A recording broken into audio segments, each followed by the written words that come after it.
It was a pleasant evening, and I smiled and laughed, seemingly for the first time in a year. Old friends did that for me, and for just one fleeting evening it seemed as if the events of the past year had never happened. Old friends leave a mark in our heart that remains even when they leave. And when you see them again, even if after a long separation, they become the same part that fits perfectly into that space, and it feels like they never left. In fact, they never left. I was the one who left. I packed my bags one day, took a few things that were most important to me, and left. You need to know me, to have lived with me for a very long time, to fully understand what that statement means. I am a person who forms attachments. When I buy a car, I hold on to it until it's driven its last mile yet. It suits me and it feels right. I don't just buy a house, I live in it. I'm attached to it. The walls become my fortress and the land around it nourishes me. My work becomes my calling. I get up in the morning with excitement and go to bed at night with satisfaction for a day well spent. My friends are everything to me and my family comes first. And yet, I find myself 1,000 miles away from the place I called home just a year ago.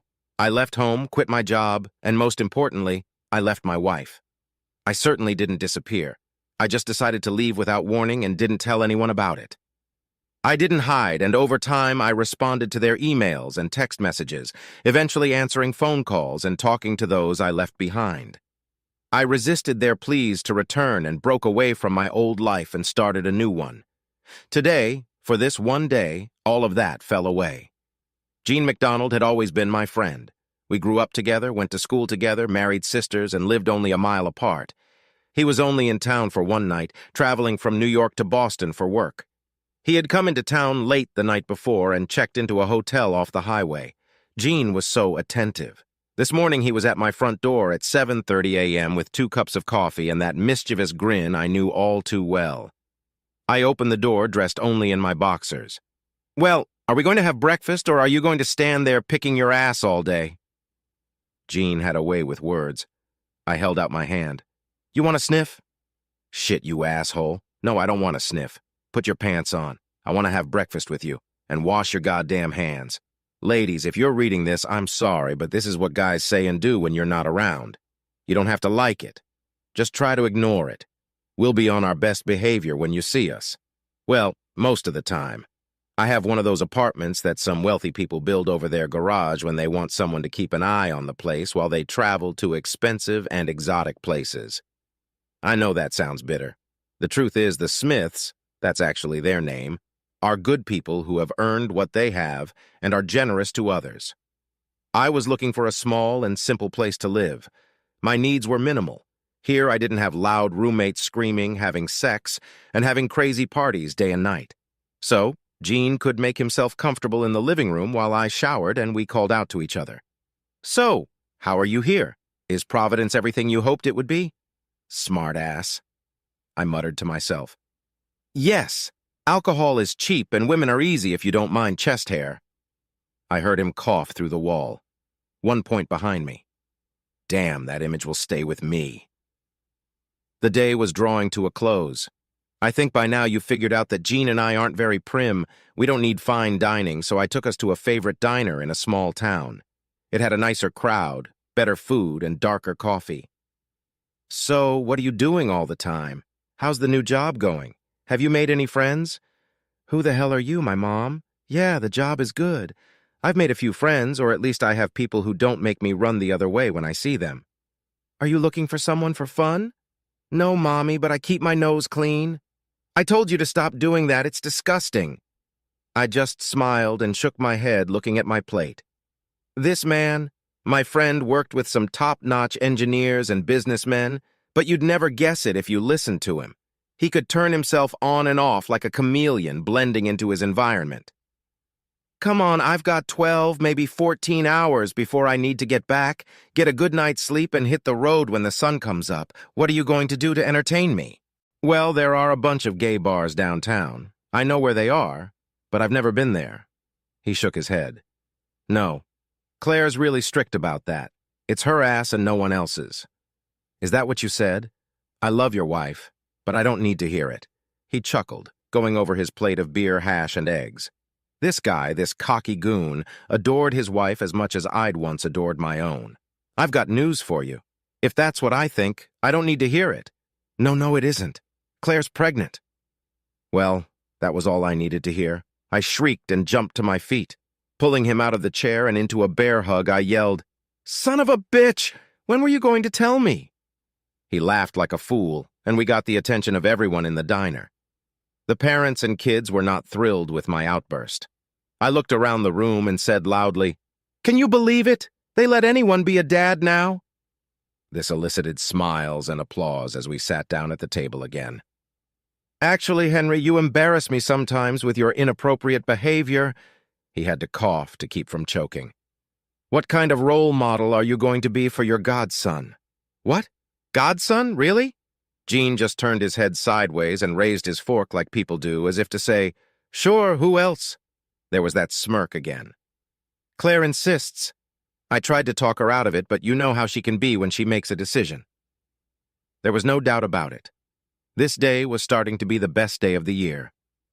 Gene and I had grown up by the water. As kids, we fished the docks and wandered around the boatyards. When we were old enough, our fathers bought us an old snipe sailboat that needed a lot of work.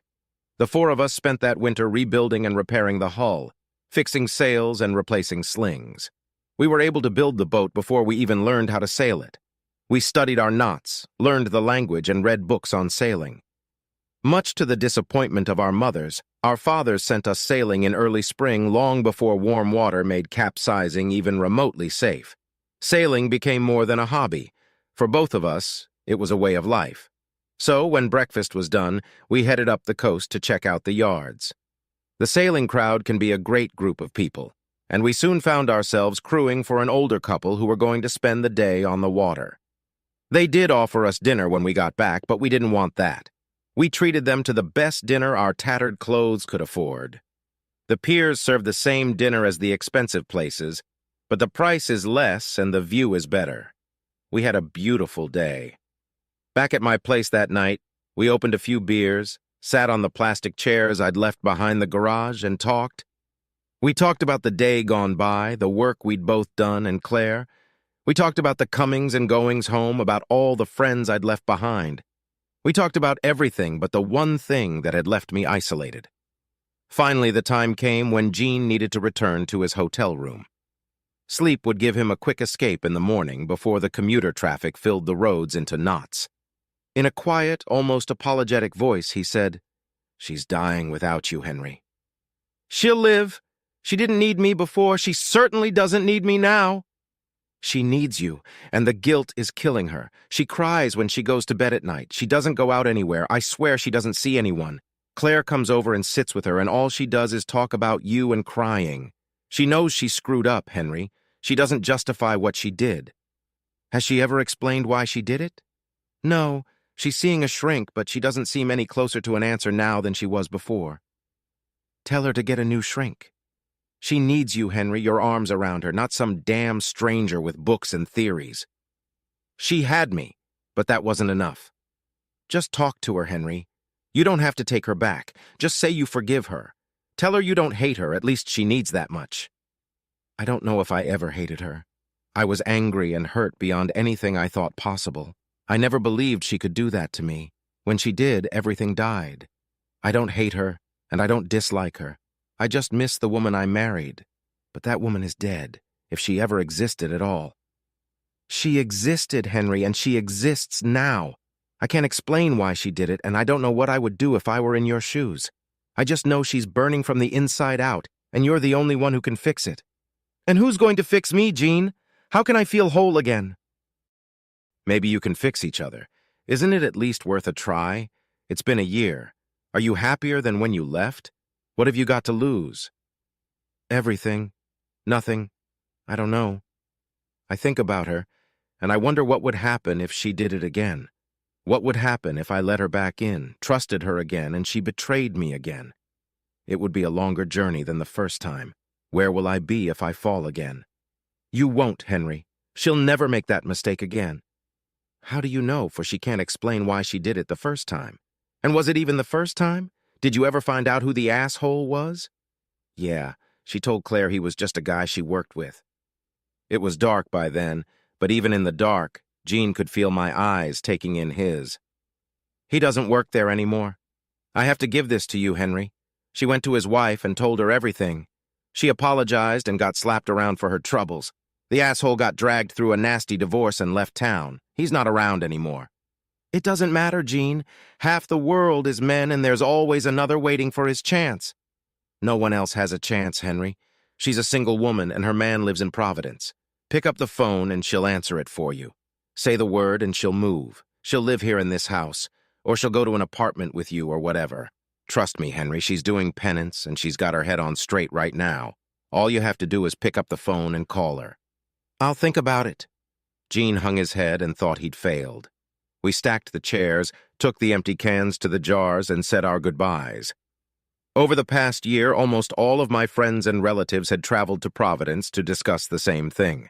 My sister was the first, and she failed grandly. She walked through the door and, hands on hips, began berating me for running away like a child. She soon found herself standing outside, knocking on the same door again, but there was no answer from inside. When I finally opened the door, she apologized, begging for forgiveness and patience. Her visit had been short and botched, so she had warned the others of what to expect, so they each took their own approach. Jean was the only one who had the patience and history to find the time needed. I sat alone in my apartment that night, and as my thoughts returned to the past year, I reached out and turned off the only light bulb that illuminated the room. I asked myself the same question Jean had asked me. Was I happier now than when I left? I had to admit that I wasn't. I didn't care any more than I did the day I left town. I remembered that day when I stood at the altar and unconditionally made those vows, until death do us part. And I thought, then why stop it? This is for eternity. But it didn't last long. It all happened so quickly and without warning. There was no indication that my wife was cheating because she wasn't. She had always been a faithful and loving spouse who reassured me when I needed encouragement and quietly mentored me privately in those rare moments when I needed a loving nudge. Supposedly I was an adult, but I retained the bad habits of my youth. I still had some of those old buttons built in, and when they were pushed, it was bad. I knew I could take offense quickly. She pulled out most of her patience and support for me. However, any sense of betrayal from a friend or coworker would bring devastation.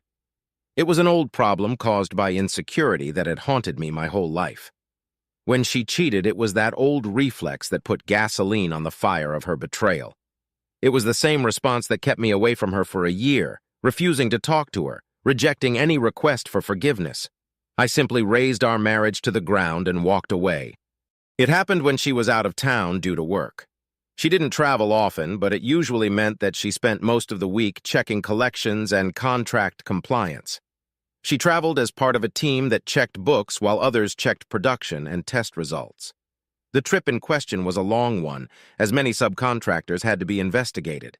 In the evenings, the team would go out to dinner and blow off steam. This was the second night of the site visit. She danced selflessly and drank too much. It was a bad decision, and in the morning she said she deeply regretted it.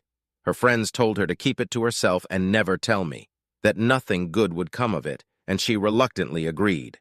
The asshole kept trying to repeat it until she threatened to report him to HR. They were being eavesdropped on. She had no idea she had an enemy at work, but this person overheard the argument, and her fate was sealed.